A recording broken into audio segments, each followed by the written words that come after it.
A daycare worker noticed an 8-year-old girl always arriving with bruises on her arms. When she installed a hidden camera in the classroom, the conversation she recorded between the girl's parents made her call 911 immediately. The morning fog hung low over Maple Glen, Vermont, clinging to the crimson and gold leaves that carpeted the quiet streets. Michelle Robinson's 10-year-old Subaru crunched across the gravel parking lot of Sunshine Learning Center at 6:45 a.m., 15 minutes before the first arrivals would begin. As she always did, she parked in the same spot she'd claimed for the past 7 years, beneath the ancient oak tree that stood sentinel over the converted Victorian house that served as the town's most respected daycare facility. The October air bit at her cheeks as she unlocked the heavy oak door, the familiar scent of apple cinnamon, her signature morning welcome, wafting from the slow cooker she'd started the night before. At 35, Michelle had cultivated the kind of intuition that comes from working with children for over a decade. She could tell from the way they held their crayons whether they'd had a good breakfast, from their afternoon energy levels what kind of night they'd had, and from their eyes whether they carried secrets too heavy for their small shoulders. The morning routine unfolded like a well-rehearsed dance. Tablecloths spread across child-sized tables, educational toys arranged in inviting clusters, morning snack of graham crackers and apple slices carefully portioned onto colorful plates. By 7:15, she was ready for the day's first arrivals. The bell above the door chimed at 7:20, and in rushed Tommy Parker, all energy and noise as usual, followed closely by his perpetually harried single mother. "Morning, Ms. Robinson," Tommy shouted, already halfway to the building blocks. "Inside voice, Tommy," Michelle reminded gently, accepting the boy's jacket and backpack from his mother. "Running late again, Ms. Parker apologized, checking her watch. "Emergency meeting at the hospital." "You're a lifesaver, Michelle." "No worries, that's what we're here for." The routine continued with familiar faces.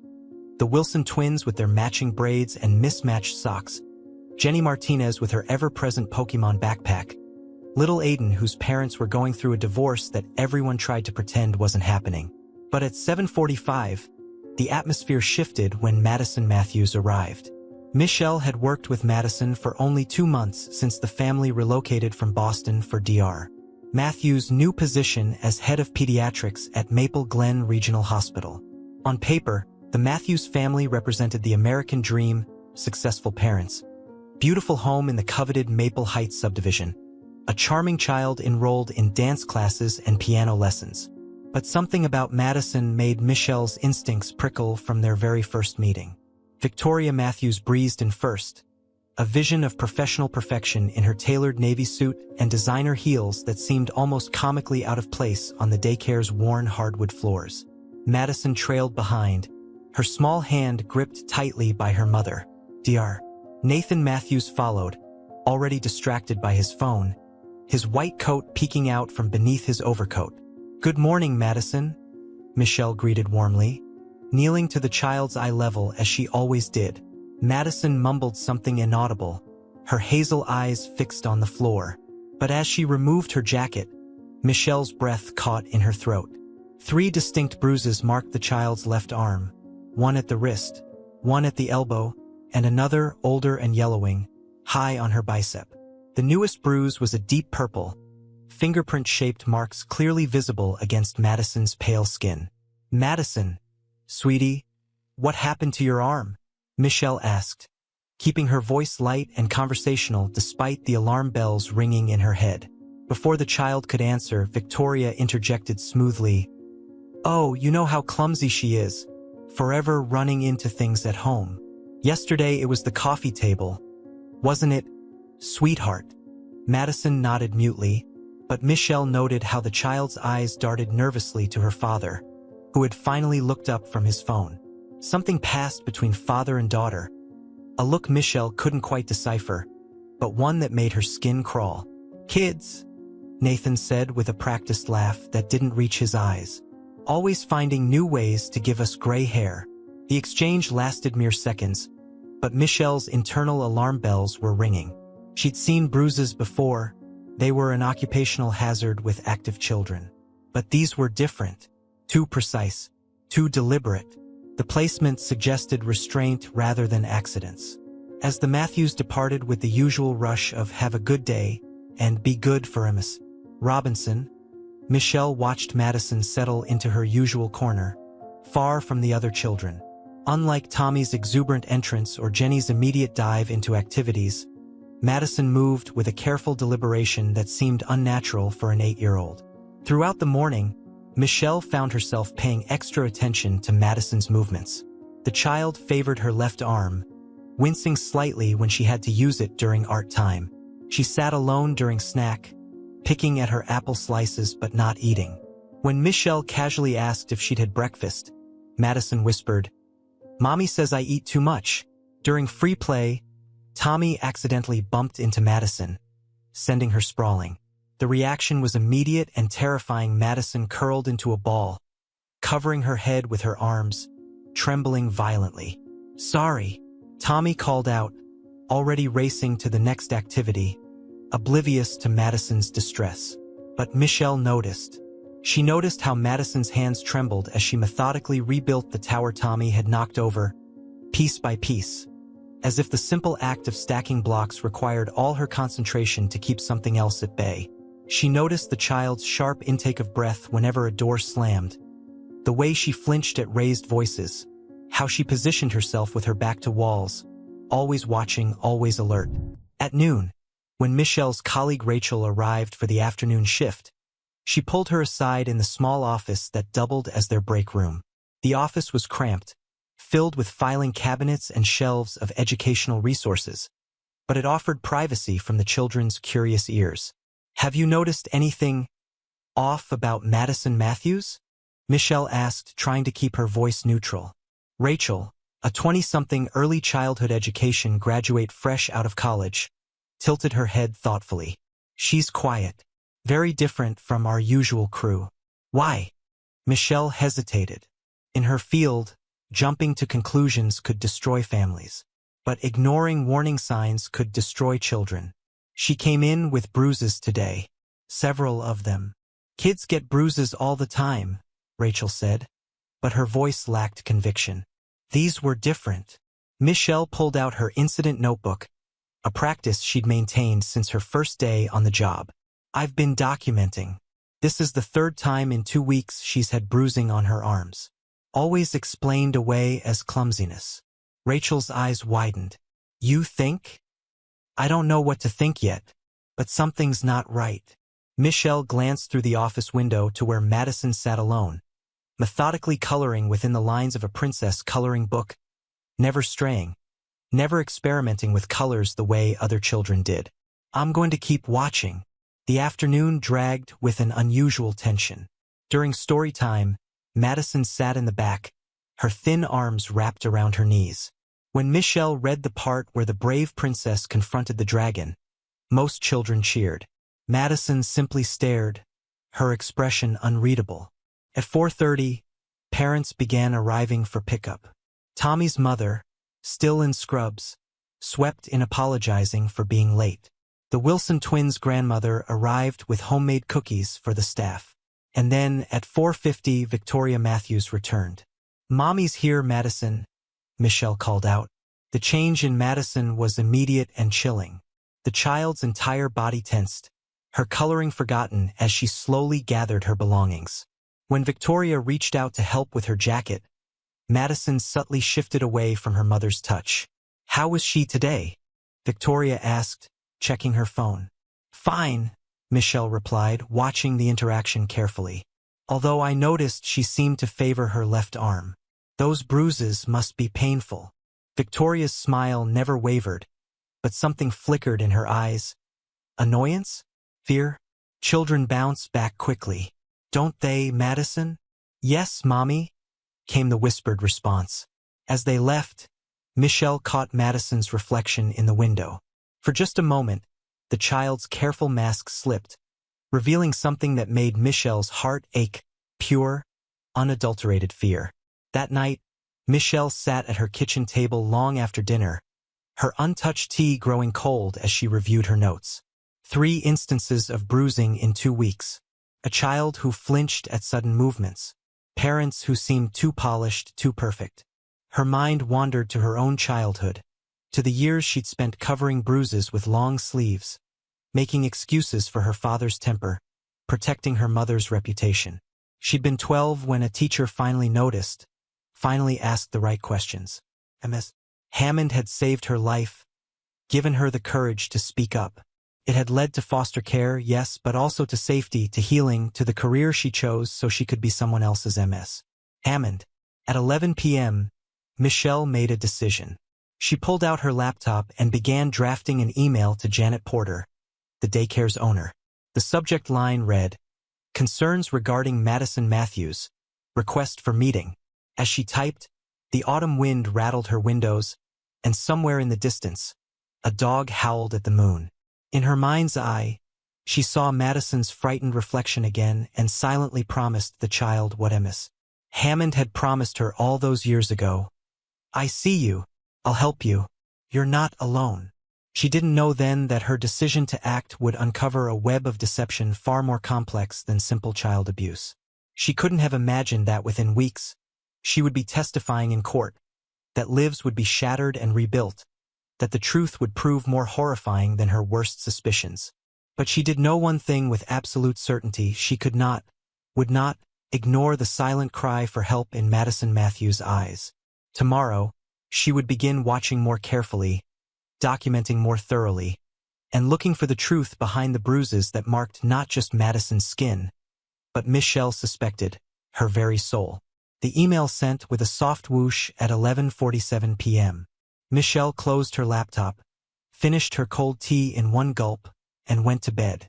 But sleep didn't come easily. In her dreams, she saw bruises blooming like dark flowers on pale skin, heard whispered pleas for help, and felt the weight of responsibility settle on her shoulders like a familiar, heavy blanket. When her alarm rang at 6 a.m., Michelle was already awake, staring at the ceiling and planning her next move. She didn't know it yet, but this ordinary Tuesday would mark the beginning of an extraordinary journey, one that would test her courage, challenge her assumptions, and ultimately lead to a truth more shocking than anything she could have imagined. The darkness of early morning still clung to Maple Glen as Michelle parked her Subaru in the empty lot of Sunshine Learning Center. It was 6 a.m. on Wednesday, an hour earlier than usual. Her breath formed clouds in the cold air as she walked to the converted Victorian house, her boots crunching on frost-covered gravel. The building looked different in the pre-dawn gloom, more imposing, almost watching her with its darkened windows. Michelle's hands shook slightly as she unlocked the door, not from cold but from nervous anticipation. She'd spent a sleepless night wrestling with her decision to involve Janet. Years of experience had taught her that crossing certain lines, even with the best intentions, could have devastating consequences. But those same years had also taught her to trust her instincts, and every fiber of her being screamed that Madison Matthews needed help. Janet's office occupied what had once been the house's formal dining room. The original crown molding remained, painted white against sage-green walls. Janet had decorated it with a careful balance of professional and personal touches. Framed certificates, Best Workplace for Working Parents, 3 years running, Vermont Child Care Excellence Award, various first aid and child psychology certifications, lined one wall. The opposite wall displayed photographs spanning 40 years of the center's operation, each one carefully labeled with dates and names. Smiling children, proud parents, seasonal celebrations, a visual history of lives touched and changed. Michelle set up the coffee maker in the small kitchenette adjoining the office, selecting Janet's favorite Colombian blend. The familiar ritual of measuring grounds and filling the water reservoir steadied her nerves. As the machine began to gurgle and hiss, filling the air with rich aroma, she heard the front door open. Janet Porter entered with the quiet dignity that had become her trademark. At 63, she moved with the careful precision of someone who understood both the fragility and resilience of the human body. Her silver hair, usually styled in an elegant French twist, looked slightly disheveled, evidence of her early morning rush. Dark circles under her eyes suggested she, too, had spent a restless night after receiving Michelle's urgent email. "You've made coffee," Janet observed, hanging her wool coat on the antique rack. This must be serious. Michelle poured 2 mugs, adding a splash of cream to Janet's just as she liked it. Thank you for meeting me so early. I know this is unusual, but some things can't wait, Janet finished, accepting the mug. She settled into her leather office chair, the one her staff had given her for her 30th anniversary at the center. Tell me everything, Michelle. From the beginning. Michelle sat across from her, pulling out her carefully maintained notebook. The pages were filled with dated entries, each one meticulously detailed. Madison Matthews started here 2 months ago when her family relocated from Boston, DR. Nathan Matthews took the position of head of pediatrics at Maple Glen Regional. His wife, Victoria, is a real estate agent with Century Homes. I remember their enrollment interview, Janet nodded. Impressive family, DR. Matthews seemed particularly interested in our safety protocols. At the time, I thought that was just normal parental concern, Michelle said. Now I wonder if there was more to it. She opened her notebook to the first flagged page. 3 weeks ago, I noticed the first bruise. Upper left arm about the size of an adult thumb. Victoria explained it away as clumsiness. Said Madison had run into a doorframe at home. Janet sipped her coffee, her expression neutral but attentive. 2 weeks ago, more bruises, this time on both arms, at the wrists. The explanation was that Madison had fallen during dance class. Michelle flipped to another page. Then yesterday, I saw fresh bruising on her left arm, 3 distinct marks. Fingerprints, Janet. Someone grabbed her hard enough to leave fingerprints. The older woman set down her mug, her face grave. And her behavior? That's what really concerns me. Michelle's voice dropped lower, as if the walls might be listening. She's not like the other children. She doesn't play, doesn't interact. She flinches at sudden movements, positions herself near exits during free time. And Janet, she's terrified during pickup, especially when it's her father coming to get her. Janet was quiet for a long moment, her fingers drumming against the desk, a nervous habit that only emerged during serious situations. You've always had excellent instincts. I remember your work with the Sullivan case. The memory hit Michelle like a physical blow. 4-year-old Tommy Sullivan with cigarette burns hidden beneath long sleeves in July. The investigation that followed had been grueling: testimonies, court appearances, the heart-wrenching moment when Tommy was removed from his home. But it had been necessary. It had saved his life. This feels different, Michelle admitted. More calculated somehow. Like there's something beneath the surface I'm not seeing. Janet pulled open her desk drawer and withdrew a thick file. Michelle recognized it as the Matthews enrollment paperwork. Let's review what we know about the family. Dr. Nathan Matthews, age 42, graduated top of his class from Harvard Medical School. Previous position: Chief of Pediatrics at Boston Children's Hospital. No criminal record. No complaints filed against his medical license. She turned a page. Victoria Matthews, age 38, formerly Victoria Pembroke of the Boston Pembrokes, old money, very old. Graduated from Wellesley with a degree in art history. Worked briefly at Sotheby's before marrying Dr. Matthews, now a licensed real estate agent specializing in luxury properties. The perfect family on paper, Michelle murmured. Indeed, which makes this situation particularly delicate. Janet closed the file and met Michelle's eyes. What exactly are you asking for? Michelle took a deep breath.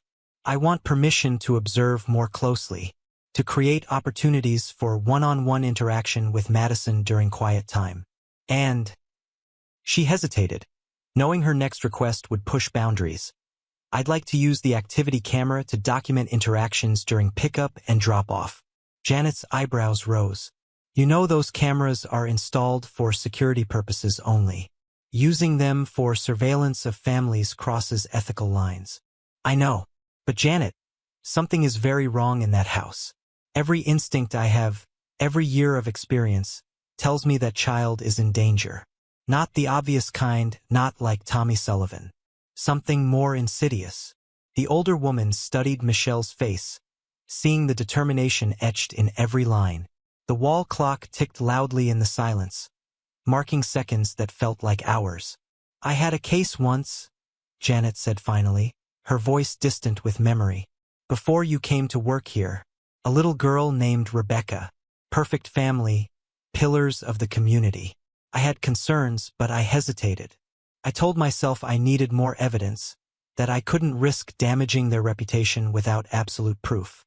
She paused, pain flickering across her features. "By the time I acted, it was too late. Rebecca ended up in the hospital with a skull fracture. She survived. But what happened to her? She's 35 now, lives in Burlington, works as a social worker. We exchange Christmas cards." Janet's smile was sad.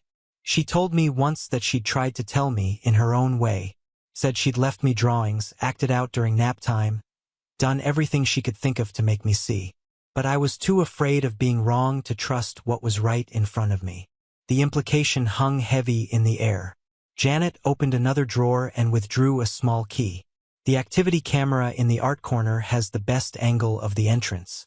It records to the cloud server, but only I have the access codes. If, and I emphasize if you find something concrete, we'll review it together before taking any action." Michelle accepted the key with trembling fingers. "Thank you, Janet. Don't thank me yet. This is dangerous territory we're entering. The Matthews aren't the kind of people who take kindly to scrutiny. Dr. Matthews sits on the hospital board, donates generously to local charities. Victoria's family connections run deep in New England society. If we're wrong, and if we're right," Janet's expression hardened, "then we do whatever it takes to protect that child. But Michelle, you must be absolutely certain before we act. Document everything, and be careful. People like the Matthews have resources we can't imagine." The next few days brought a shift in Michelle's approach to Madison. She created a special helper rotation that gave her legitimate reasons to spend individual time with each child. When it was Madison's turn, she used every moment to build trust, to create a safe space where the girl might feel comfortable enough to share her secrets. During art time, Michelle positioned herself at Madison's table, close enough to observe but not so close as to intrude. The other children created bright, cheerful pictures. Tommy drew rocket ships blasting off to Mars. The Wilson twins crafted elaborate princess castles. Jenny meticulously colored a family of Pokemon characters. Madison's artwork remained troublingly consistent. Dark colors, solitary figures, houses with blackened windows. On Thursday afternoon, while the other children napped, Michelle sat beside Madison at the art table. The girl was working on another drawing, her small hand gripping a black crayon with white-knuckled intensity. "That's an interesting picture, Madison," Michelle commented softly, careful not to startle her. "Can you tell me about it?" Madison glanced up, her hazel eyes wary. The bruise on her left arm had faded to a sickly yellow, but Michelle noticed fresh marks on her right wrist, faint, but unmistakable. "It's just a house," Madison mumbled, returning to her coloring. "Whose house is it?" The child hesitated, her crayon hovering over the paper. "Nobody's." "I see. And why are all the windows dark?" Madison's hand trembled slightly. "Because nobody's home." "Where did everybody go?" "Away," the girl whispered. "Far away where nobody can find them." Michelle felt a chill run down her spine. "Do you ever wish you could go far away, Madison?" The child's response was to press harder with her crayon, coloring with such force that the paper began to tear. When she finally looked up, her eyes were bright with unshed tears. "Sometimes people need to hide," she said, her voice barely audible. "To be safe." Before Michelle could respond, Madison quickly added, "In stories, like in fairy tales." It was a clear retreat, a child's attempt to mask a truth too dangerous to speak aloud. Michelle recognized the deflection but didn't push. Trust had to be earned slowly, carefully. "You're right," she said gently. "In stories, sometimes people do need to hide. But in real life, there are people who can help keep children safe. People like teachers and police officers and social workers." Madison's reaction was immediate and alarming. She dropped her crayon and backed away from the table, her small body trembling. "I don't need help," she insisted, her voice rising with panic. "I'm fine. Everything's fine."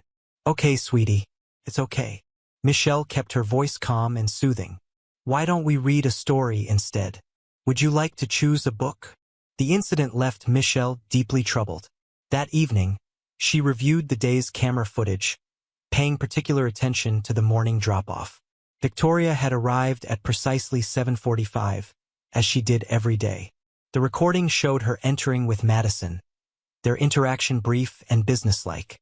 But Michelle noticed something she'd missed in person: the way Victoria gripped Madison's shoulder as they walked, her fingers digging into the child's flesh even through her coat. Friday brought another disturbing observation. During outdoor play, Michelle watched as Madison sat alone on the bench, observing the other children with longing but making no attempt to join them. When Tommy Parker fell from the climbing structure and skinned his knee, the girl's reaction was extreme. She curled into herself, covering her head with her arms, rocking slightly back and forth. "Blood means trouble," Michelle heard her whisper. "Blood always means trouble." That afternoon, Michelle decided to try a different approach. She brought out a set of therapeutic dolls during quiet time, a family set with removable clothes and movable limbs. Most children used them for imaginative play, creating elaborate domestic scenarios. Madison's use of the dolls was markedly different. She arranged them carefully, the mother doll in one corner, the father doll in another, and the child doll in the middle. Then she proceeded to act out a scene that made Michelle's blood run cold. The parent dolls took turns pulling at the child doll, their movements rough and aggressive. The child doll was made to cower, to hide, to plead silently for the conflict to stop. "What's happening in your story, Madison?" Michelle asked carefully. The girl startled, as if she'd forgotten she wasn't alone. "Nothing," she said quickly, sweeping the dolls aside. "Just playing." That weekend, Michelle spent hours researching child psychology, signs of abuse, and intervention strategies. She reached out to a former colleague who now worked in Child Protective Services, seeking advice without revealing specific details. "The hardest cases are the ones where you know something's wrong but can't prove it," her friend told her. "Keep documenting, look for patterns, and trust your instincts. Children find ways to tell us what they can't say directly." Monday morning arrived with a breakthrough. Madison approached Michelle during circle time, clutching a folded piece of paper. "I made this for you," she whispered, pressing it into Michelle's hand. "But you can't look at it now. Promise." "I promise," Michelle assured her, tucking the paper into her pocket. She waited until lunch break to unfold it in the privacy of the office. The drawing showed 3 figures: an adult with yellow hair, clearly Victoria; an adult with dark hair, Nathan; and a small figure with brown hair, Madison. They appeared to be in a kitchen. The blonde figure held what looked like a knife, while the dark-haired figure stood with raised fists. The child figure was crying, red tears streaming down her face. At the bottom, in shaky letters, Madison had written, "Mommy says Daddy will hurt us. Daddy says Mommy is lying. Who is telling the truth?" Michelle's hands shook as she photographed the drawing for her records. This was the closest thing to a disclosure Madison had offered, but it raised more questions than answers. Was this about fear of future harm, or documentation of past events? Was one parent abusing Madison while the other tried to protect her? Or was something even more complex happening? She called CPS again that afternoon, reading them the message word for word. "It's concerning," the social worker agreed, "but without evidence of actual harm or a direct disclosure from the child, we can't intervene. Keep documenting. If she tells you anything specific about abuse, call us immediately." Tuesday brought more unsettling behavior. Madison refused to eat lunch, pushing her sandwich around her plate in listless circles. When Michelle gently asked if she wasn't hungry, the girl replied, "Mommy says I'm getting fat. Daddy says I'm too skinny. I don't know what I'm supposed to be."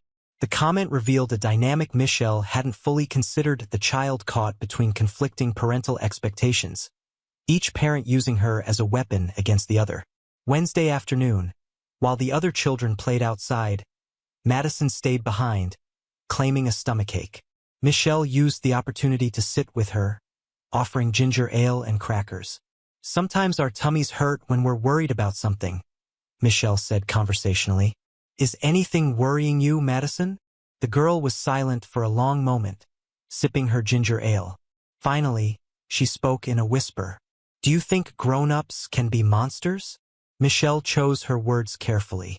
"What do you mean by monsters?"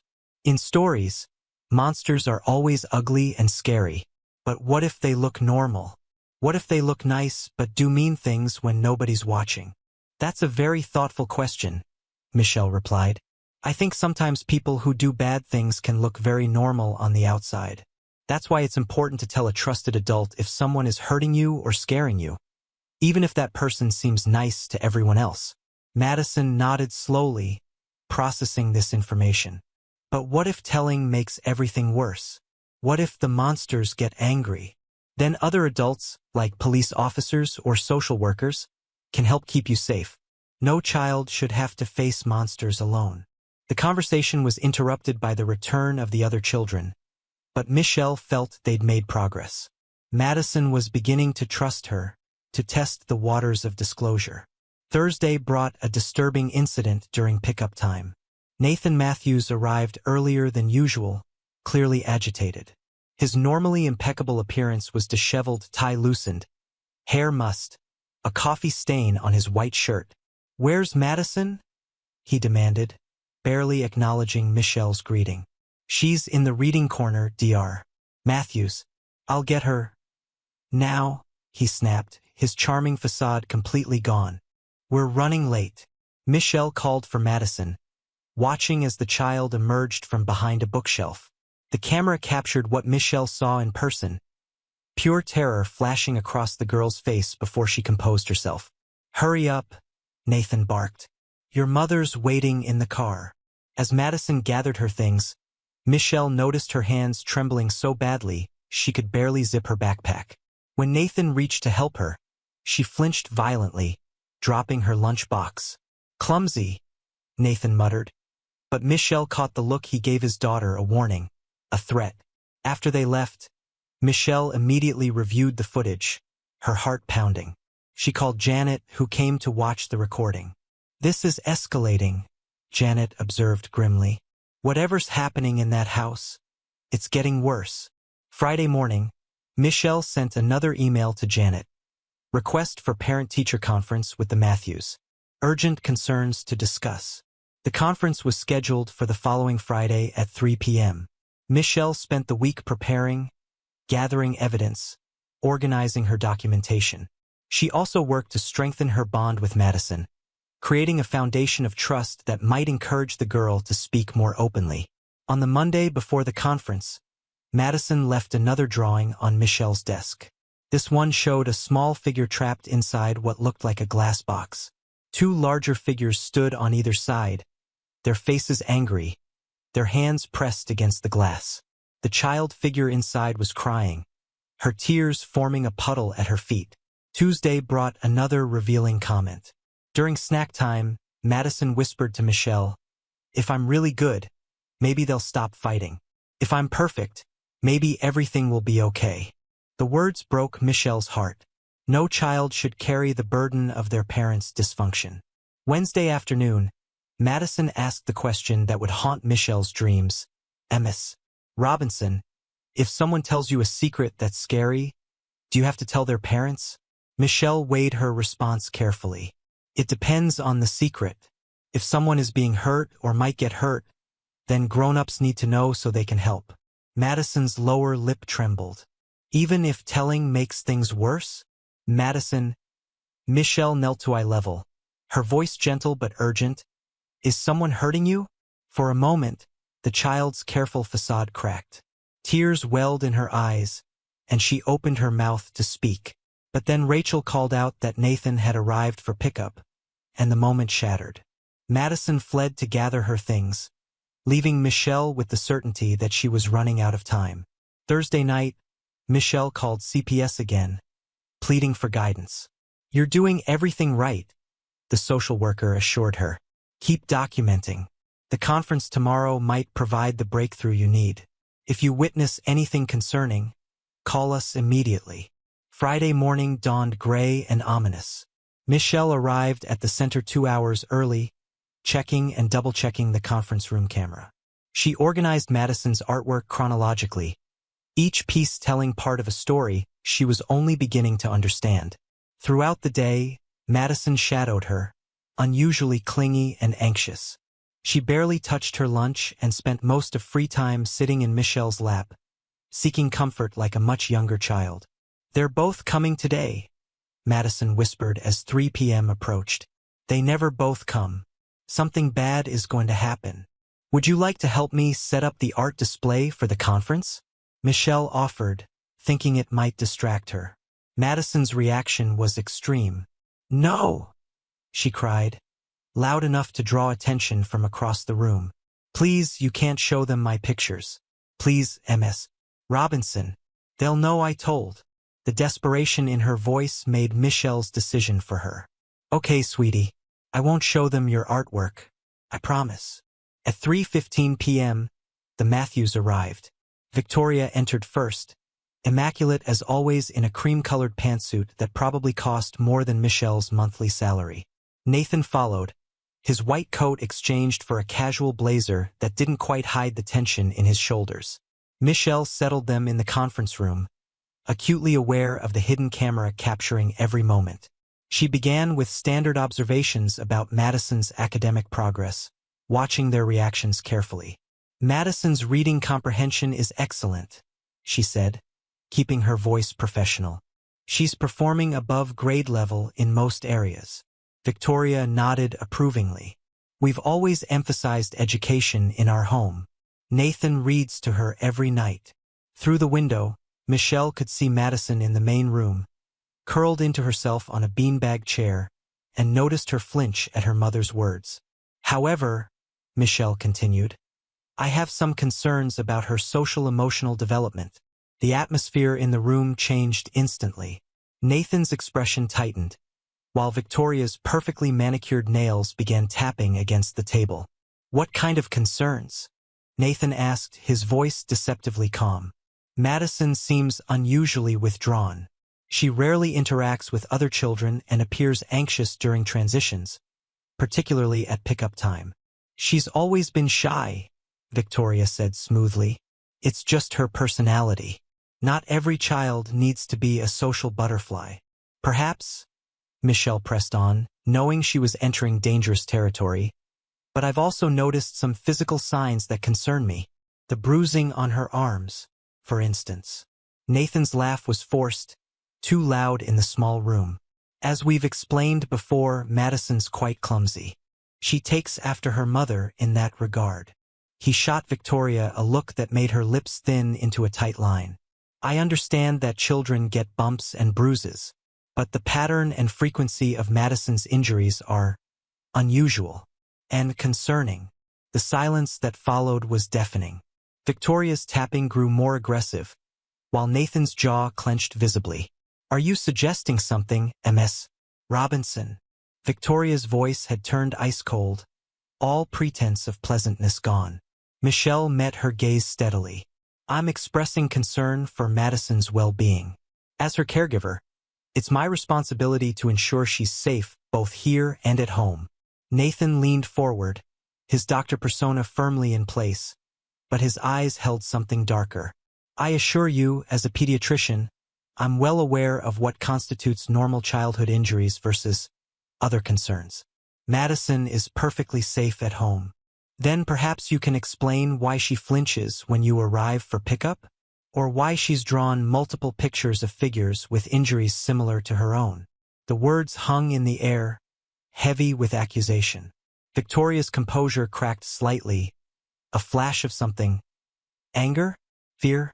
Crossing her face before she regained control. "This meeting is over," she announced, standing abruptly. "We'll be considering whether Sunshine Learning Center is the right fit for our daughter." As they turned to leave, Nathan paused at the door. His voice was low, menacing. "Ms.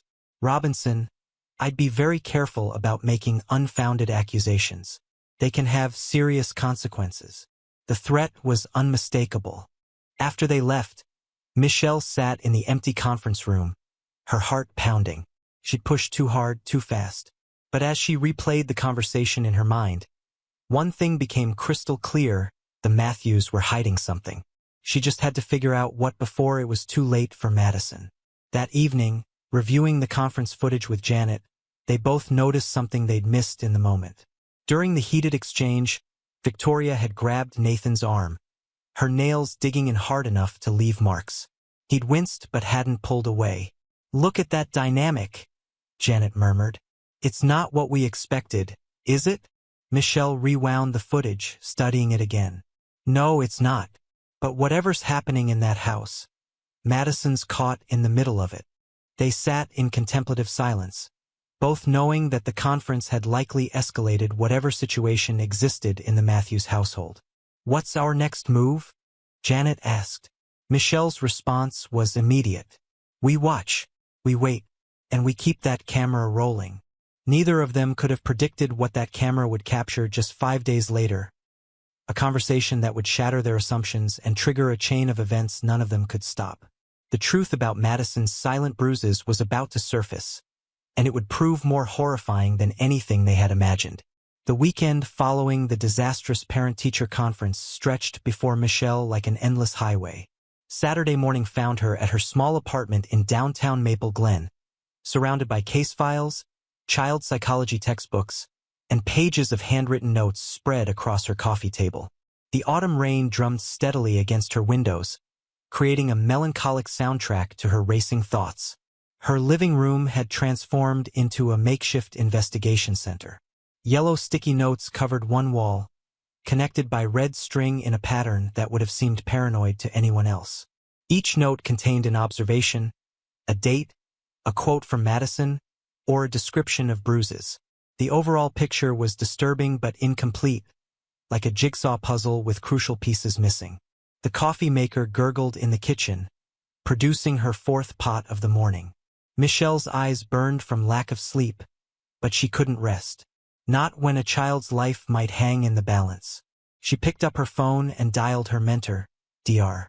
Elizabeth Hayes, a child psychologist she'd studied under during her certification. "Michelle, it's 7 in the morning on a Saturday," came the groggy response. "I know, I'm sorry, but I need your advice. I have a situation with a child at the center, and I'm afraid I'm running out of time." Dr. Hayes must have heard the desperation in her voice because her tone immediately shifted to professional alertness. "Tell me everything." For the next hour, Michelle outlined Madison's case, describing the bruises, the behavior changes, the drawings, and the confrontational conference with the Matthews. Dr. Hayes listened without interruption, occasionally making thoughtful sounds. "You're in a difficult position, Dr. Hayes said finally. "The Matthews are textbook examples of high-functioning abusers, if your suspicions are correct. They have social standing, professional credentials, and they know how to present the right image to the world. So what do I do? CPS won't intervene without more concrete evidence. The parents are threatening to remove Madison from the center. And if they do, then you lose your ability to monitor the situation." Dr. Hayes finished. "Michelle, have you considered the possibility that the dynamic might be more complex than simple parent-child abuse?" "What do you mean?" "In some cases, what appears to be straightforward abuse can mask deeper family dysfunction. Sometimes one parent uses the child as a weapon against the other. Sometimes both parents are involved in ways that aren't immediately apparent." The conversation left Michelle with more questions than answers. She spent the rest of Saturday creating detailed timelines, cross-referencing incidents with parent behaviors, looking for patterns she might have missed. By Sunday afternoon, cabin fever and anxiety drove her to the center. The building felt different, empty, the silence amplified by the absence of children's laughter, the unused toys seeming to watch her with accusatory stares.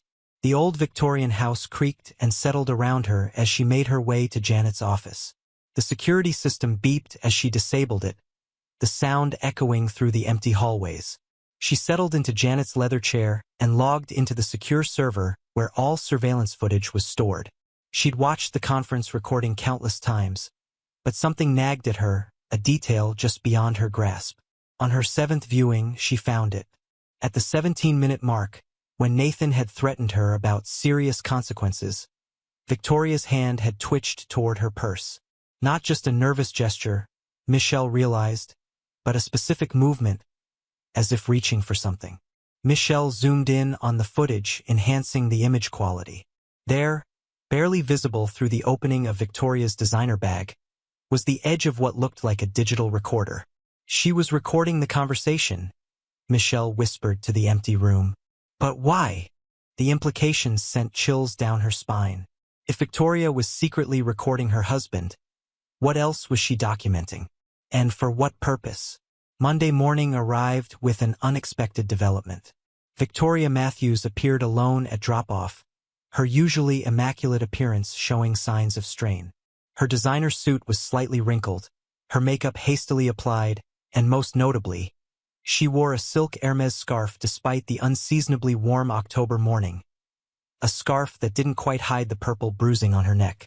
Madison won't be attending today, Victoria announced without preamble, her voice carrying a brittle edge Michelle hadn't heard before. Michelle's instincts screamed danger. I'm sorry to hear that. What seems to be the problem? Just a stomach bug, Victoria replied, avoiding eye contact. Her fingers fidgeted with the scarf, pulling it higher. Nathan examined her this morning. She'll need a few days to recover. I see. Well, please let her know we miss her and hope she feels better soon. Would you like me to prepare some activities she can do at home? Victoria's laugh was sharp, almost hysterical. That won't be necessary. She needs rest, not more stimulation. As Victoria turned to leave, Michelle noticed her stumble slightly on the threshold. The woman caught herself on the doorframe, and for a brief moment, their eyes met. In that instant, Michelle saw something she hadn't expected. Not the cold calculation of an abuser, but raw, primal fear. Mrs. Matthews, Michelle called out impulsively. If you need help, any kind of help. Victoria stiffened, her mask sliding back into place. I don't know what you mean.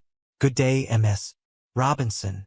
Tuesday passed with agonizing slowness and no word from the Matthews.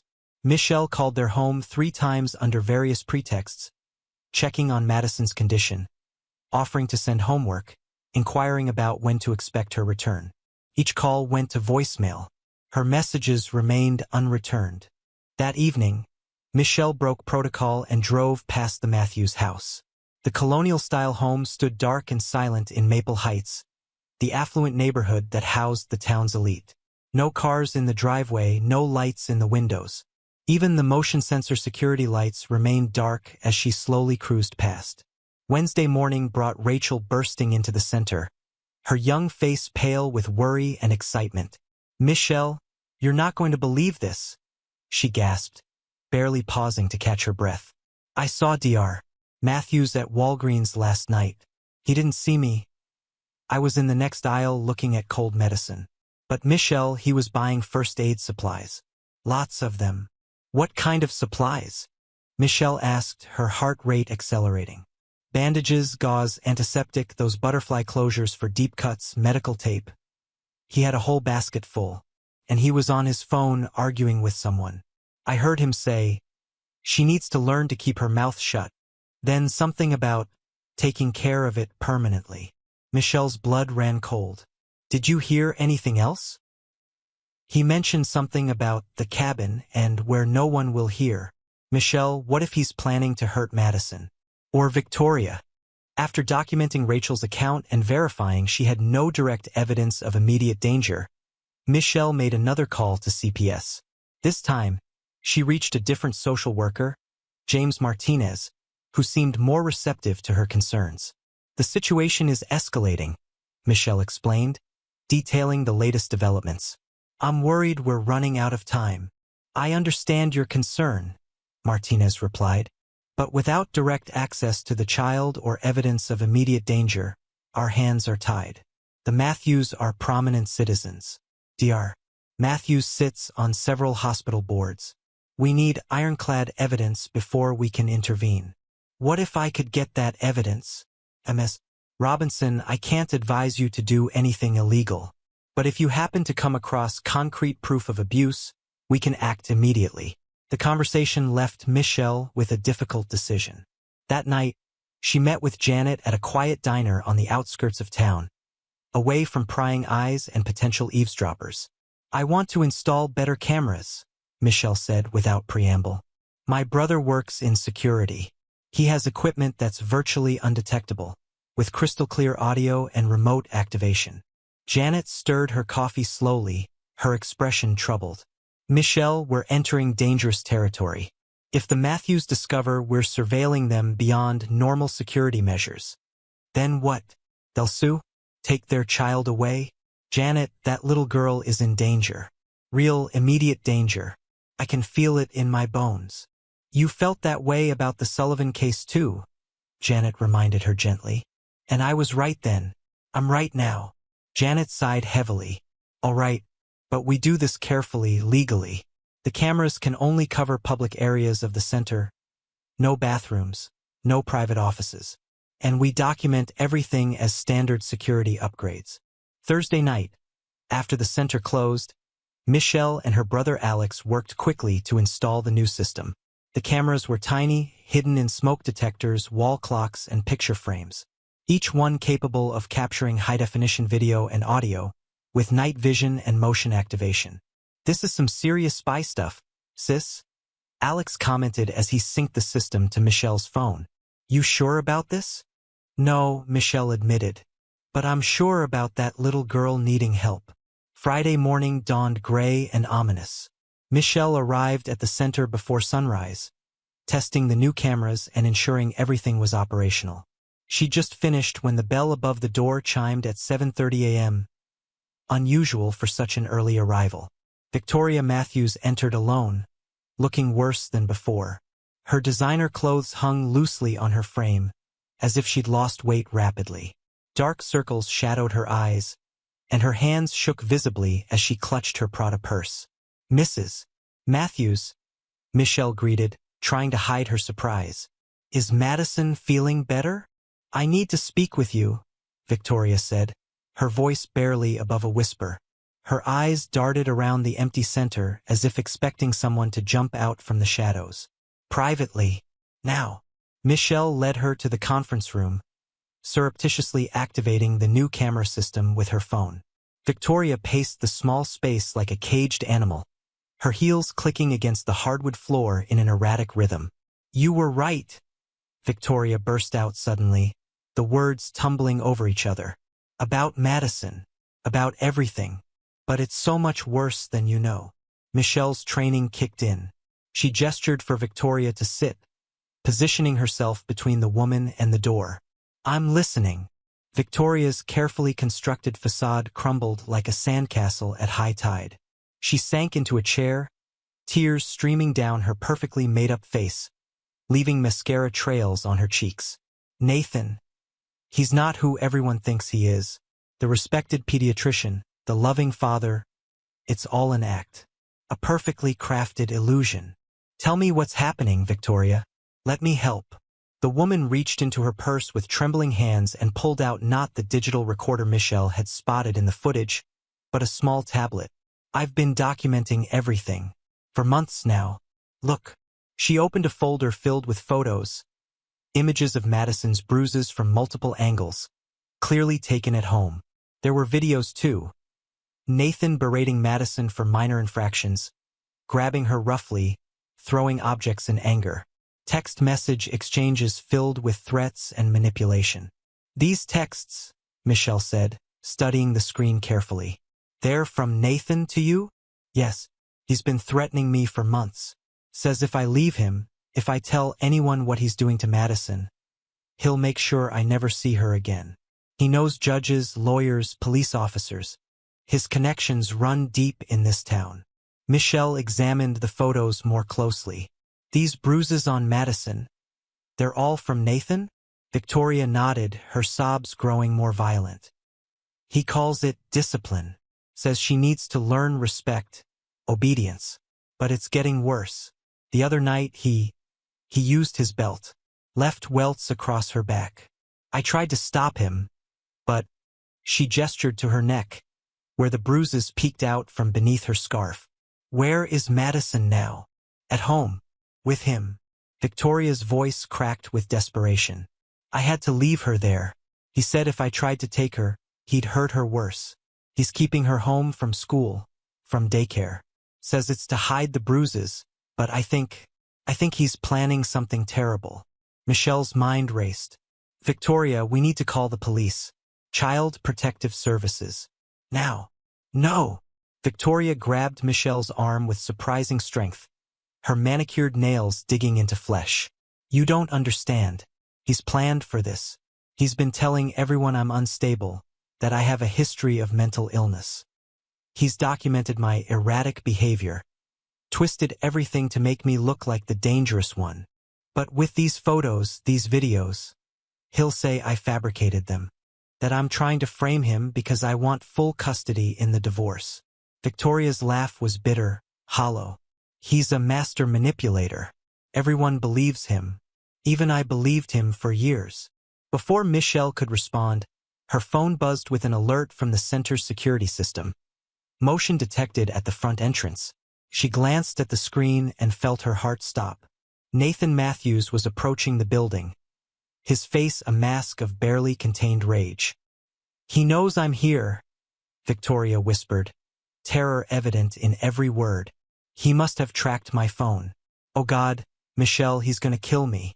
He's going to kill us both. Michelle made a split-second decision. Stay here. Lock the door behind me. Don't open it for anyone but me or the police. She stepped into the hallway just as Nathan burst through the front door. His usually immaculate appearance was gone, shirt untucked, tie askew, hair disheveled. His eyes were wild with fury, the carefully maintained facade of the respected physician completely shattered. Where is she? He demanded, advancing toward Michelle with predatory intent. Where's my wife? Dr. Matthews, please calm down. This is a place of business. Don't play games with me, he snarled, spittle flying from his lips. I know she's here. I know what she's been telling you. Lies. All lies from a deranged woman. Michelle stood her ground, though every instinct screamed at her to run. Years of dealing with volatile parents had taught her the importance of remaining calm in crisis situations. Where's Madison, Dr. Matthews? Something flickered in his eyes, surprise, then calculation. She's at home where she belongs, safe from her mother's delusions and paranoid fantasies. Is she really safe? Or is she covered in bruises, too scared to speak? Nathan's face contorted with rage. He lunged forward, grabbing Michelle by the shoulders and slamming her against the wall. The impact knocked the breath from her lungs, and she felt picture frames rattle behind her head. You have no idea what you're dealing with, he hissed, his face inches from hers. She could smell coffee and something medicinal on his breath. Victoria is sick. She's been hurting Madison, blaming it on me. I've been trying to protect my daughter, but people like you, with your misguided assumptions and hero complexes. The conference room door flew open with a bang. Victoria stood there, phone in hand, her face a mask of determination despite the fear in her eyes. I've called 911, she announced, her voice shaking but loud. They're on their way. Nathan released Michelle and turned on his wife with animal fury. You stupid bitch, he growled. Do you have any idea what you've done? You've destroyed everything. What happened next seemed to unfold in slow motion. Nathan charged toward Victoria with murderous intent.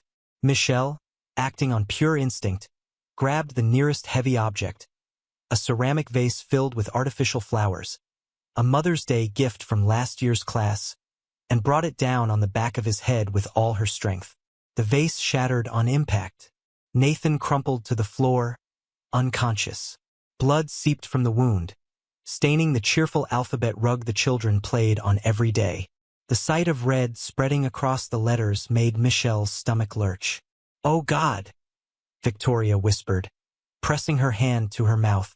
Is he dead? Michelle knelt beside Nathan's prone form, her EMT training kicking in automatically.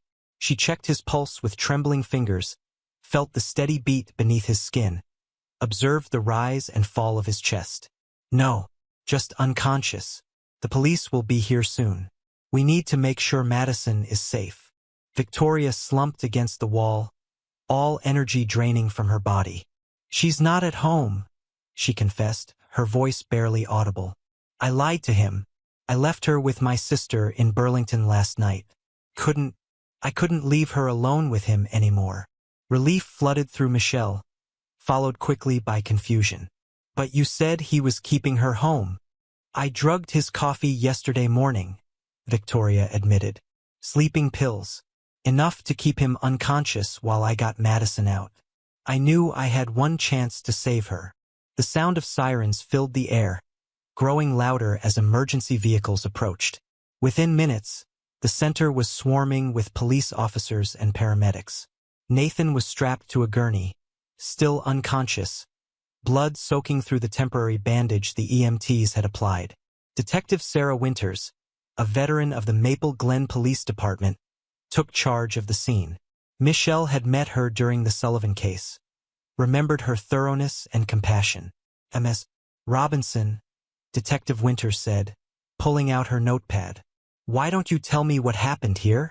For the next hour, Michelle recounted everything, her initial concerns about Madison, the documented bruises, the behavioral changes, the conference with the Matthews, and finally, the morning's violent confrontation. Victoria provided her own statement, showing the detective the photos and videos she'd collected. As the crime scene investigators photographed the blood-stained rug and collected pieces of the broken vase, Michelle noticed something on the floor where Nathan had fallen, a small black notebook that must have slipped from his pocket during the altercation. She discreetly pointed it out to Detective Winters. What's this? Winters murmured, picking up the notebook with gloved hands. She flipped through the pages, her expression growing increasingly troubled. Michelle, you need to see this. The notebook was filled with meticulous notes in Nathan's precise handwriting. But they weren't what Michelle expected. Instead of documenting Madison's supposed misbehaviors or justifications for discipline, the pages contained detailed accounts of injuries not inflicted on Madison, but on Nathan and Victoria herself. October 15th. Victoria struck me with a wine bottle during an argument about Madison's dance recital. 3 stitches required. Told hospital staff I fell while cleaning gutters. September 22nd. Found Victoria punishing Madison for spilling juice. Intervened. She attacked me with kitchen knife. Defensive wound on left forearm. Photographed evidence. August 8th. Victoria's episode worse today. Locked Madison in closet for 4 hours while I was at work. Child traumatized. Victoria claims no memory of incident.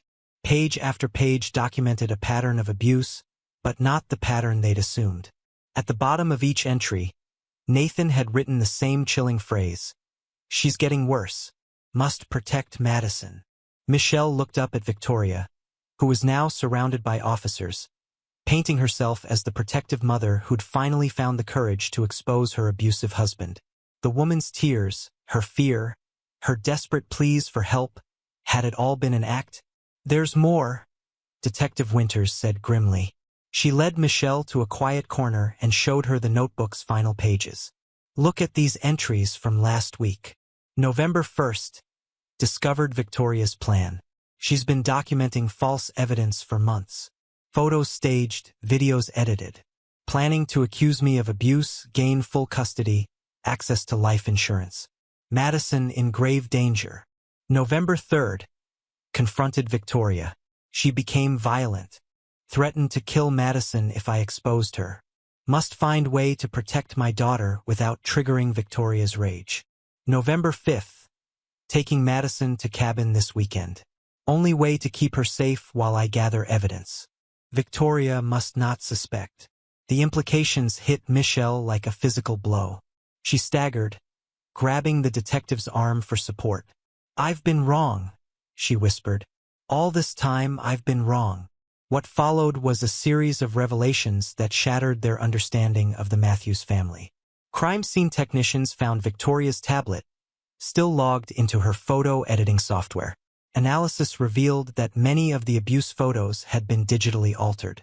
The videos, while real, had been selectively edited to remove context. A search of the Matthews home uncovered more evidence. Hidden cameras installed by Nathan showed Victoria's violent outbursts, her manipulation of Madison, her careful staging of injuries. Bank records revealed she'd been slowly draining their joint accounts, preparing for a divorce that would leave Nathan destitute and Madison in her complete control. The most damning evidence came from Madison herself. Child psychologists interviewed her in Burlington, away from both parents. In a safe environment, the truth finally emerged. "Mommy says Daddy is bad," Madison told the psychologist, her small voice captured on video. "She says if I tell anyone what she does, Daddy will go to jail and I'll never see him again. She makes me practice being scared of him when other people are watching." The child revealed years of psychological manipulation and physical abuse at Victoria's hands. The bruises Michelle had documented were real but inflicted by Victoria during her episodes. Periods of rage triggered by alcohol and untreated bipolar disorder. "Daddy tries to protect me," Madison continued, tears streaming down her face. "He takes me to the cabin when Mommy gets really bad. But she always finds us. She always makes us come back." As the investigation deepened, a complex picture emerged. Victoria Pembroke Matthews suffered from severe mental illness, exacerbated by alcohol abuse and the pressure of maintaining her perfect facade. Her family's wealth and connections had helped hide her condition for years, enabling her to continue the cycle of abuse. Nathan, contrary to Michelle's assumptions, had been desperately trying to protect his daughter while gathering evidence against his wife. His aggressive behavior, his threats during the conference, all born from the frustration of a man who knew his wife was setting him up and felt powerless to stop it. The case made national headlines. Daycare worker uncovers shocking truth behind perfect family facade. Michelle found herself at the center of a media storm, praised for her vigilance while simultaneously criticized for her initial misreading of the situation. Victoria was charged with child abuse, domestic violence, attempted fraud, and assault. Her family's lawyers mounted an insanity defense, arguing that her untreated mental illness absolved her of responsibility. The trial lasted 3 months, with Michelle testifying about her observations and the events leading to the confrontation. Nathan recovered from his head injury but took an extended leave from the hospital. He focused entirely on Madison's recovery, working with therapists to undo years of psychological damage. The cabin he'd mentioned in his notebook became their temporary refuge, a place to heal away from the memories of their former life. On the day Victoria was sentenced to 15 years in prison with mandatory psychiatric treatment, Michelle visited Nathan and Madison at the cabin. The remote location offered privacy and peace, surrounded by the vibrant colors of autumn foliage. Madison was in therapy 3 times a week, slowly learning to trust again. She greeted Michelle shyly, clutching a stuffed animal, a gift from her therapist to help her feel safe. "Thank you," Nathan said, his eyes filled with a complex mixture of gratitude and lingering pain. "If you hadn't noticed something was wrong, if you hadn't cared enough to look deeper, I almost got it completely wrong," Michelle admitted, guilt heavy in her voice. "I saw what Victoria wanted me to see. If she hadn't panicked, hadn't made mistakes in her desperation. But you kept looking. You trusted your instincts that something wasn't right, even if you initially misunderstood what it was. That's what matters." Madison approached them, holding out a new drawing. Unlike her previous dark artwork, this one burst with color: a house with open windows, flowers in the garden, and 3 figures holding hands. She'd drawn herself in the middle, with Nathan on one side and Michelle on the other. "I made this for you, Ms. Robinson," she said softly, "because you helped us find the truth." As Michelle accepted the drawing, tears blurred her vision. She thought about the complexities of family violence, about how abusers can hide behind perfect facades, and how sometimes the most obvious explanation isn't the correct one. She thought about the responsibility that comes with noticing when something is wrong, and the courage it takes to act on those observations. Months later, the Sunshine Learning Center implemented new protocols based on the Matthews case. All staff underwent advanced training in recognizing various forms of abuse and manipulation. The camera system was upgraded with proper legal safeguards, and a child advocacy specialist was added to the staff. Michelle continued working at the center, but with a deeper understanding of the complexities of family dynamics and the various forms that abuse can take. She kept Madison's drawing framed on her desk, a reminder that sometimes the truth hides behind closed doors, wearing an unexpected face, and that vigilance means being willing to question even our own assumptions. The Matthews case became a cautionary tale in the child protection community, highlighting the dangers of confirmation bias and the importance of thorough investigation. It demonstrated that abuse doesn't always follow predictable patterns, and that the most dangerous predators are often those who appear the most innocent. For Michelle, it reinforced the lesson Ms. Hammond had taught her years ago, that protecting children requires not just observation, but the wisdom to see beyond the obvious, the courage to challenge assumptions, and the humility to admit when you've been deceived. As autumn turned to winter and the first snow fell on Maple Glen, life at the center returned to a semblance of normalcy. But Michelle never forgot the lesson she'd learned. Sometimes the monsters were beautiful masks, and sometimes the victims look like villains until you learn to see the truth hiding in plain sight. A year later, Michelle received a letter from Nathan. Madison was thriving in her new school, making friends, rediscovering the joy of childhood. They'd moved to a different state, started fresh. The letter included a photo of Madison at her 9th birthday party, smiling genuinely for the first time in years. "She still talks about you," Nathan wrote, "about how you were the first person to notice something was wrong, even if you didn't understand what it was at first. She wants to be a teacher when she grows up, to help other kids the way you helped her." Michelle placed the photo next to Madison's drawing, twin testaments to the power of vigilance and the complexity of truth. Outside her window, children played in the snow, their laughter echoing through the center. She watched them carefully, as she always would, knowing that sometimes the most important truths are the ones that hide in plain sight, waiting for someone with the courage to uncover them. The aftermath of Nathan Matthews' collapse turned the Sunshine Learning Center into a crime scene. Yellow police tape cordoned off the entrance, while forensic technicians photographed every angle of the blood-stained alphabet rug. Outside, news vans from Burlington and even Boston crowded the narrow street, their satellite dishes reaching toward the gray November sky like mechanical flowers seeking an absent sun. Detective Sarah Winters sat across from Michelle in Janet's office, her notebook open and pen poised. At 45, Winters had seen her share of domestic violence cases, but something about this one had put deep lines of concern across her forehead.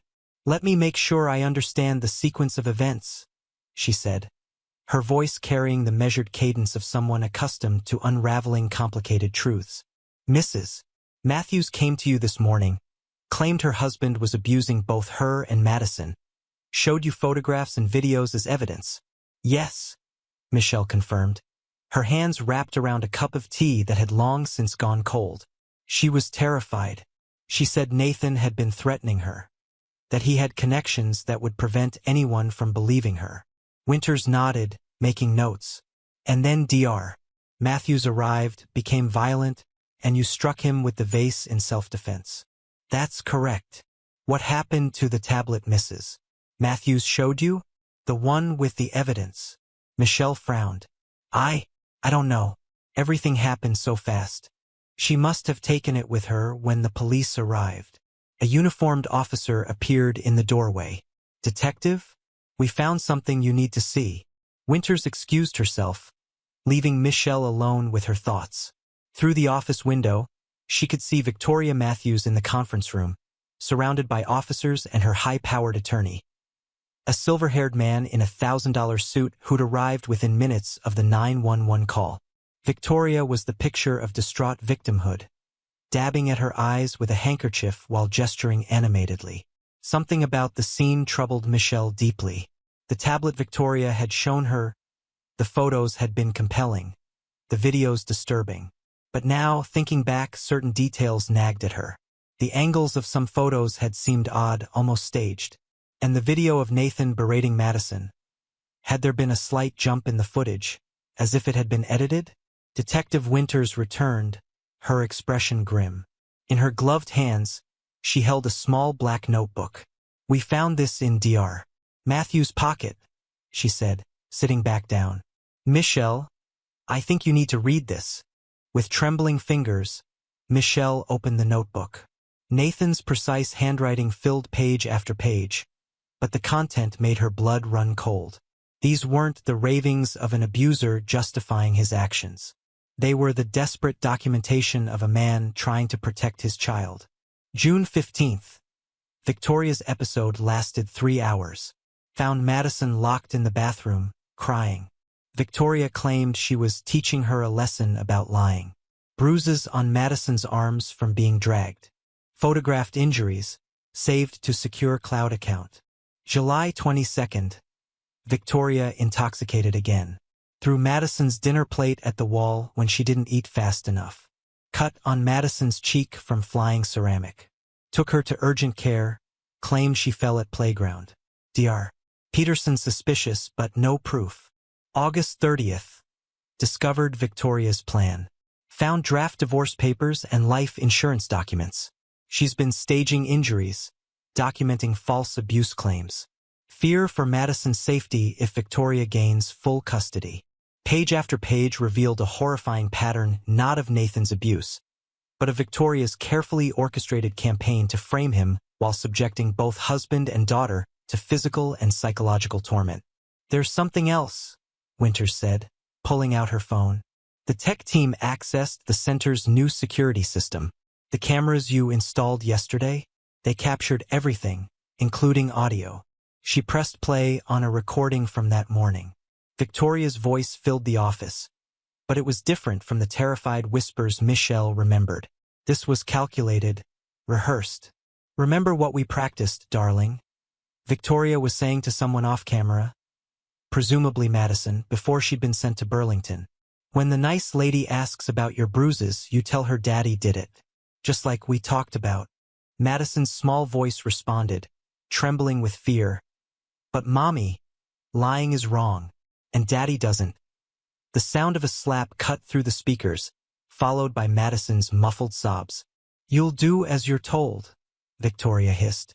"Unless you want something worse to happen. Remember what I told you about the basement."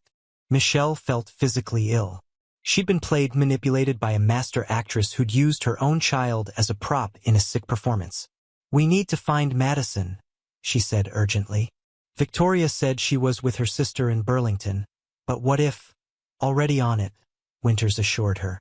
"Burlington PD is heading to the sister's address now. But there's more you need to know." The detective pulled out another evidence bag containing a sleek tablet. Not the one Victoria had shown Michelle, but a different device entirely. "We found this hidden in Mrs. Matthew's car," Winters explained. "Our cybercrimes unit cracked it open.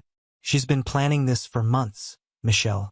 There's a detailed timeline, scripts for what to say to various officials, even practice videos of her rehearsing her terrified victim act." Michelle's head spun. But the bruises on her neck, the fear in her eyes, self-inflicted most likely, or she had help. "We're looking into whether she has an accomplice." Winters leaned forward, her voice gentle but firm. "You couldn't have known. She fooled everyone, her husband, the school, even Child Protective Services in Boston before they moved here." A commotion in the hallway drew their attention. Nathan Matthews, conscious now despite the bandage wrapped around his head, was being wheeled past on a gurney. He caught sight of Michelle through the office window and called out weakly. "Please," he said as the EMTs paused. "Please tell me Madison is safe." Before Michelle could respond, Victoria's voice cut through the air like a knife. "Get away from him. He's dangerous. He'll kill us all." Her performance was flawless, the trembling voice, the wide eyes, the protective stance. But now Michelle could see the calculation behind it, the slight smirk that flickered across Victoria's face when she thought no one was looking. "Dr. Matthews," Detective Winters addressed Nathan, ignoring Victoria's outburst. "We've found your notebook. We're reviewing all evidence, including the security footage from this morning." Relief washed over Nathan's pale features. "Thank God," he whispered. "I've been trying to protect Madison for so long, but no one would believe me. Victoria's family, their money, their connections. Save your strength," Winters advised. "We'll need your full statement once you're medically cleared." As the EMTs wheeled Nathan away, Victoria's attorney stepped forward, his voice dripping with professional menace. "My client has been through a traumatic ordeal. We'll be filing charges against Dr. Matthews for domestic violence, child abuse, and attempted murder. The evidence is irrefutable."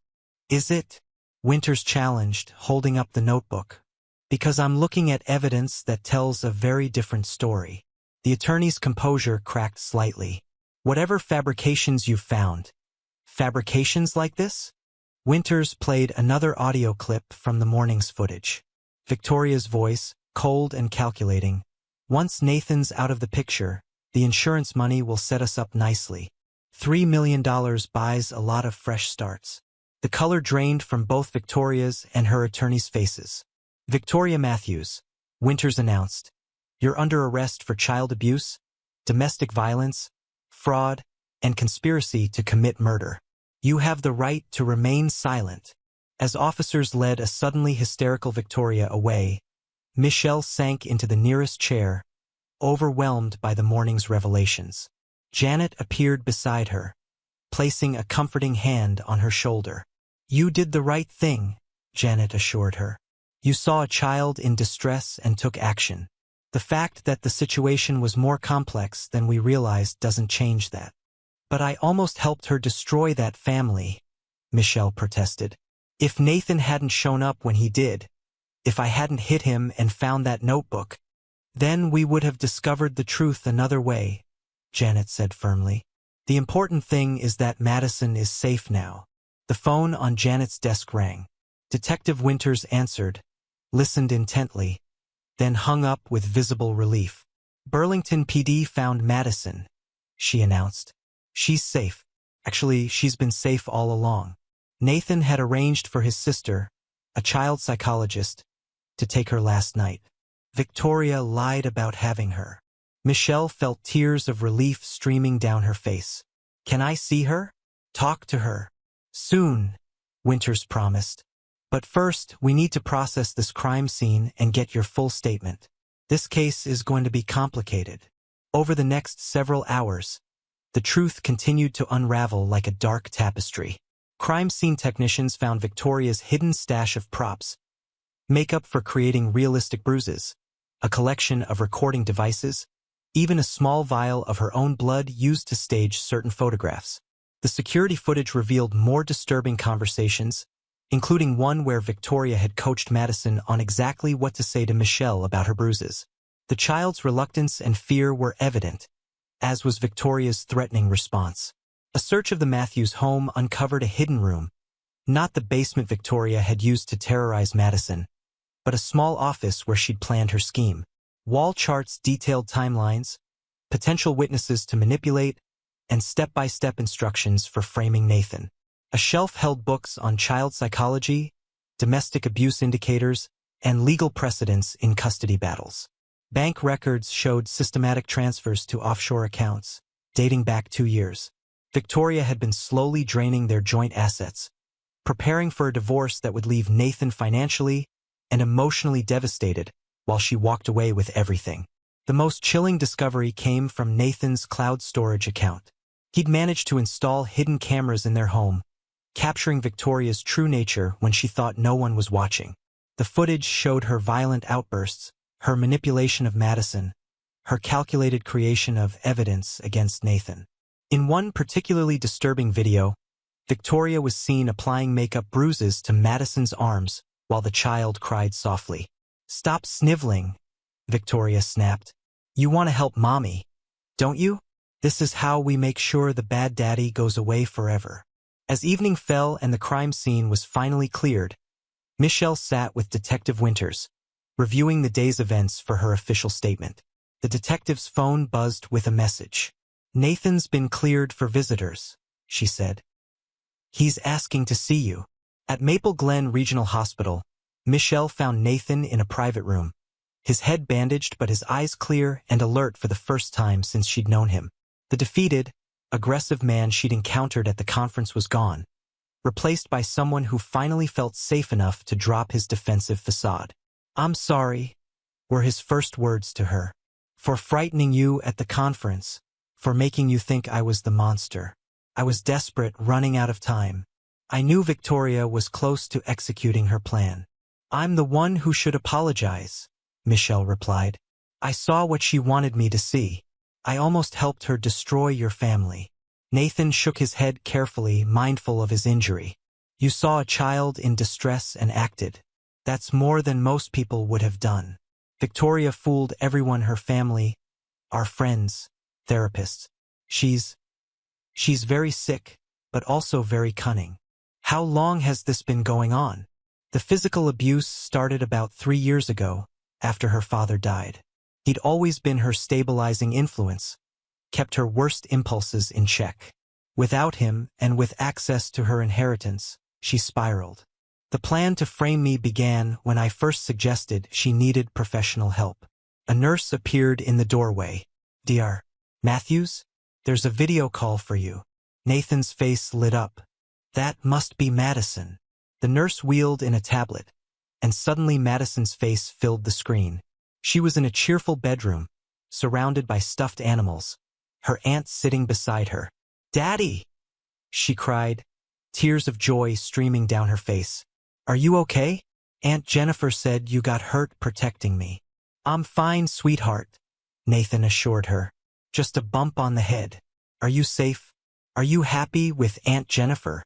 Madison nodded vigorously. "She's nice. She doesn't yell or do the bad things Mommy did." Her expression grew serious. "Daddy, I told the truth. I told the police lady everything, just like you said to if anything happened. About how Mommy hurt us and made me lie." "You were very brave," Nathan said, his voice thick with emotion. "I'm so proud of you." Madison's eyes found Michelle on the screen. "Ms. Robinson, I'm sorry I couldn't tell you the truth before. Mommy said she'd hurt Daddy if I did." "It's okay, Madison," Michelle assured her. "You did the right thing when it mattered most. Will I see you again when I come back to school?" Michelle glanced at Nathan, who nodded slightly. "Of course, sweetheart. I'll be here whenever you're ready to return." After the call ended, Nathan turned to Michelle with gratitude shining in his eyes. "Thank you for not giving up, for continuing to look even when the truth wasn't clear. You saved my daughter's life, and mine." "What happens now?" Michelle asked. "Now we heal," Nathan replied. "Madison starts therapy to undo the damage Victoria caused. I rebuild my career and reputation, and we create a new life, one where Madison can just be a child again."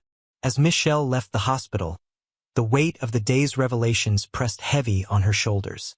She'd entered this case believing she was saving a child from an abusive father, only to discover that the real monster wore designer clothes and a practiced smile of victimhood. The parking lot was quiet, the media vans having departed for the evening news cycle. In the distance, she could see the lights of Maple Glen twinkling against the dark Vermont hills.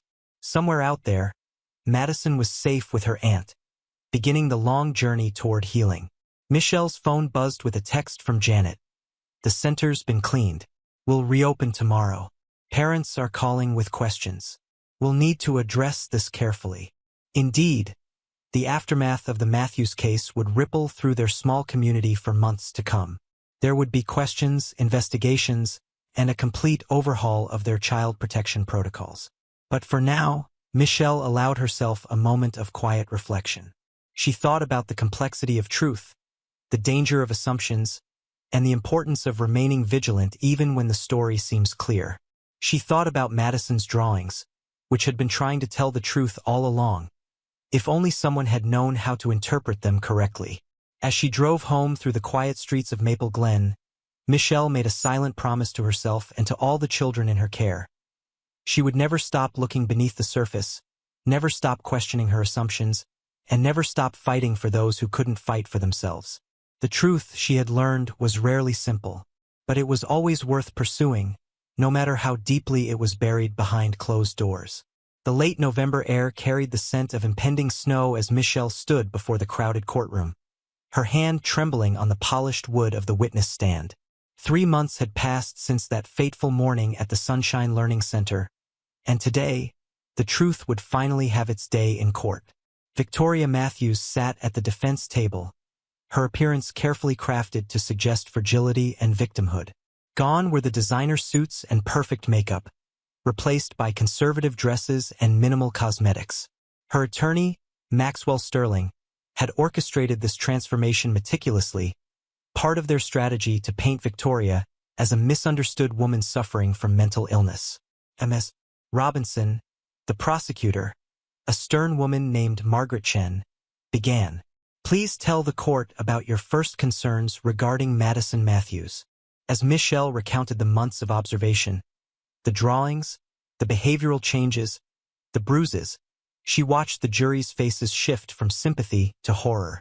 The defense had tried to suppress the security footage, but Judge Harold Montgomery had ruled it admissible, calling it crucial evidence that speaks to the calculated nature of the defendant's actions. When the prosecution played the footage of Victoria coaching Madison to lie, several jurors gasped audibly. The recording of Victoria discussing insurance money and fresh starts caused one elderly woman to cover her mouth in disgust. The defense may argue that my client was mentally unstable, Chen stated in her closing argument. But these recordings show clear premeditation, careful planning, and the ability to distinguish right from wrong. This wasn't madness. It was malice. The trial lasted 3 weeks. Nathan testified about years of escalating abuse, his voice breaking as he described finding Madison locked in darkened rooms, hungry and terrified. Child psychologists presented their findings, detailing the extensive emotional trauma Madison had endured and the long road to recovery ahead. Perhaps the most powerful testimony came from Madison herself, delivered via closed-circuit television to protect her from facing her mother in person. The 9-year-old spoke clearly and carefully, describing how her mother had hurt her, threatened her, and forced her to lie. Mommy said if I told anyone, Daddy would go away forever, Madison said, her small voice carrying the weight of unbearable secrets. She said she'd make sure I never saw him again. But Ms. Robinson noticed anyway. She saw that something was wrong. The jury deliberated for less than 4 hours. When they returned with a guilty verdict on all counts, child abuse, domestic violence, fraud, conspiracy to commit murder, Victoria's carefully maintained facade finally cracked. She screamed obscenities at Nathan, at Michelle, at the jury, revealing the monster that had always lurked beneath the surface. This isn't over, she shrieked as bailiffs restrained her. You'll all pay for this. Nathan, you'll never be free of me. Never. The sentencing hearing 2 weeks later was brief but impactful. Judge Montgomery, known for his measured approach to justice, delivered an unusually harsh condemnation.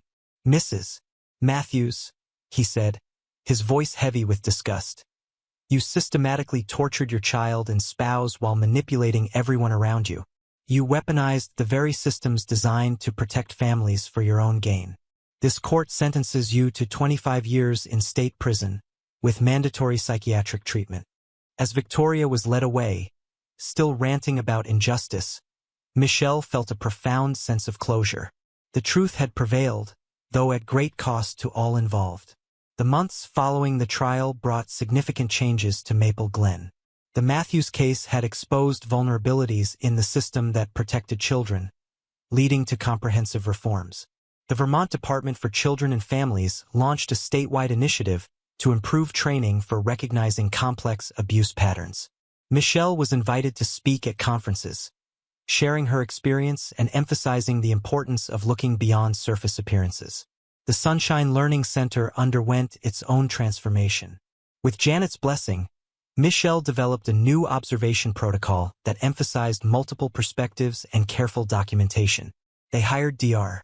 Elena Vasquez, a child psychologist who specialized in trauma, to work part-time with both staff and children.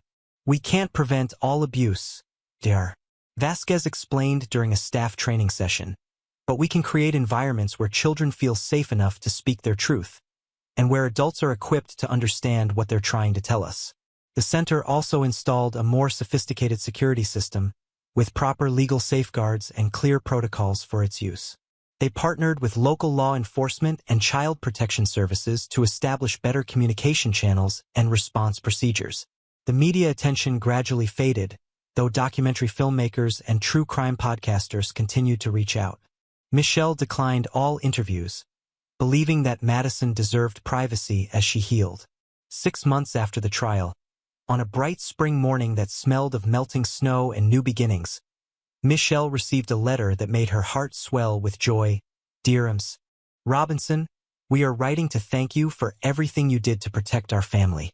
Madison has completed her initial therapy program and is making remarkable progress.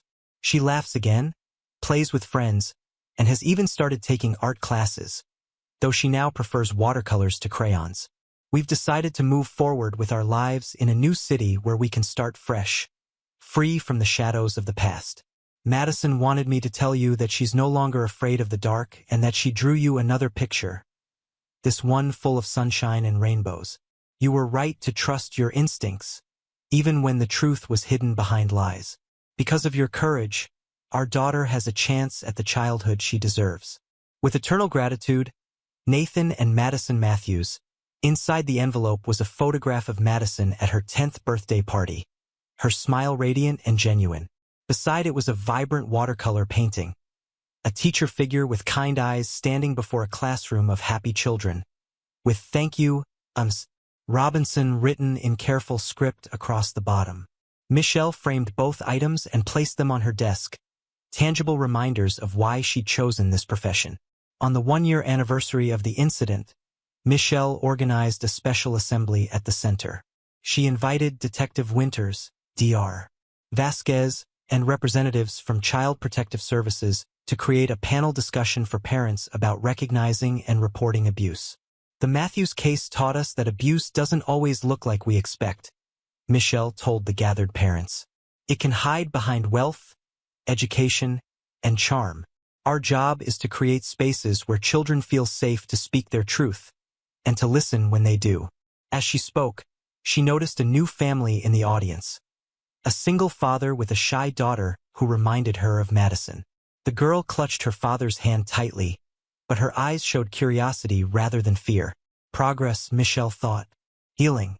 The seasons continued their eternal cycle, and life at the Sunshine Learning Center found its rhythm again. New children arrived, bringing their own stories and challenges. Michelle approached each one with the hard-earned wisdom of someone who understood that truth often hides in the spaces between words, in drawings that speak of pain, in silences that scream for help. Janet retired that summer, passing the directorship to Michelle. In her farewell speech, she said, "Sometimes the hardest truths to see are the ones we think we already understand." Michelle taught us all to look deeper, to question our assumptions, and to never stop advocating for those who can't advocate for themselves. The center flourished under Michelle's leadership, becoming a model for child-focused care that balanced vigilance with warmth, protection with trust. They launched community outreach programs, parent education workshops, and partnerships with local mental health services. 2 years after the Matthews case, Michelle received an unexpected email. "Ms. Robinson, I hope this message finds you well. I'm reaching out because Madison and I have been invited to speak at a national conference on child protection and recovery. She's become an advocate for children who've experienced family violence, using her art to help others express their own truths. Madison asked specifically if you would be willing to introduce us at the conference. She says you're the reason she found her voice, and she wants to thank you publicly for never giving up on finding the truth. Please consider this invitation. Your actions changed not only our lives but potentially the lives of countless children whose stories might otherwise go unheard. Warmly, Nathan Matthews, MD, standing on that conference stage 6 months later, watching Madison, now a confident 12-year-old, share her story with hundreds of child protection professionals. Michelle felt the full circle of her journey complete. The scared little girl who once drew dark houses with shuttered windows now created vibrant murals of hope and healing. Ms. Robinson taught me that sometimes the bravest thing we can do is tell the truth, Madison said. her voice strong and clear. Even when we're scared, even when we've been taught to lie, because someone out there is listening, watching, ready to help. As applause filled the auditorium, Michelle caught Madison's eye.